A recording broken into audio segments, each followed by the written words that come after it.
Channel हक की आवाज। पैराडाइज फंक्शन पैलेस महबूब।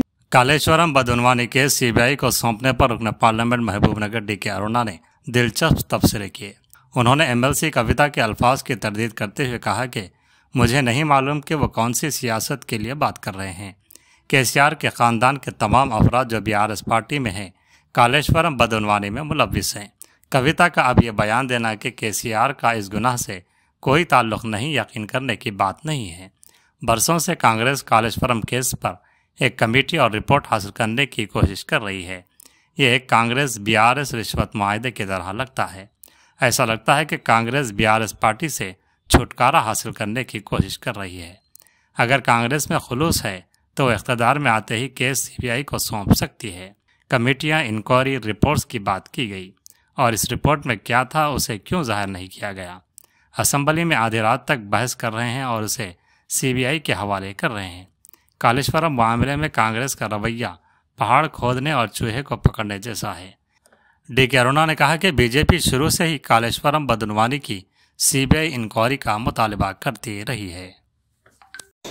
CBI Bharatiya Janata party first ఎన్నికలకు ముందు కాంగ్రెస్ పార్టీ ఆనాడు అధికారంలోకి రాకముందు మేము వస్తే కాళేశ్వరంలో అవినీతిని బయటికి కల్పిస్తాం, మేము వస్తే కాళేశ్వరంలో అవినీతి పనులను జైలు పంపిస్తాం, వాళ్ళ మీద సీరియస్ కఠిన చర్యలు తీసుకుంటామన్నటువంటి కాంగ్రెస్ పార్టీ మరి ఎప్పుడు అధికారంలోకి వచ్చినా ఎప్పుడే ఈ పని చేస్తే బాగుండేది.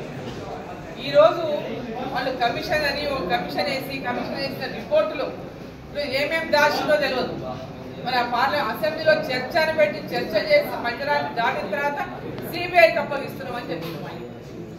మరి అంటే మళ్ళీ ఇక ఈరోజు ఈ కమిషన్ ద్వారా వచ్చినటువంటి రిపోర్టులో ఏమేమి మాయ చేసిందో మనకి ఇప్పుడు తెలియదు.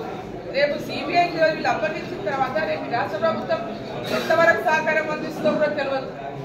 సో ఎంత లోపాయికారి ఒప్పందంతోనే ఈ రాష్ట్ర ప్రభుత్వం మరి ఇన్ని రోజులకు నీరు గార్చే విధంగా మళ్ళీ సిబిఐ అని చెప్పి 20 నెలలు తాత్సారం చేసి ఈరోజు దాంట్లో ఉన్న లొసుగులన్నింటినీ కూడా గుర్తించి వాటన్నింటినీ కూడా తప్పించేటటువంటి విధంగానే ఈరోజు సిబిఐ ఎంక్వైరీకి అప్పగించాలని చెప్పి నేను భావిస్తున్నాను. కవితమ్మ కేసీఆర్ గారి కుమార్తెను అందరూ తెలుసు. ఆమె ఏమి రాజకీయం కోసం ఆ డైలాగులు చెప్తుందో తెలియదు కానీ బీఆర్ఎస్ పార్టీలో ఉన్నటువంటి ఆ కళ కుటుంబానికి అందరికీ దీంట్లో పాత్ర ఉందని మనం భావించాల్సి ఉంది. ఎందుకంటే వాళ్ళే అధికారాన్ని చెలాయించారు. ఓ కుటుంబ పాలన ఈ రాష్ట్రంలో కొనసాగింది. ఆ కుటుంబానికి యజమాని కేసీఆర్ గారు ఈ రాష్ట్రానికి ముఖ్యమంత్రిగా చేసిండు ఆయన. మరి కవితమ్మ గారు అంటే మాట్లాడితే అందరూ ముసుగులో వేసుకుంటారు తప్ప ఆమె మాటలు ఎవరు మంచి వాళ్ళకి సిద్ధంగా లేదు అనుకున్నారో.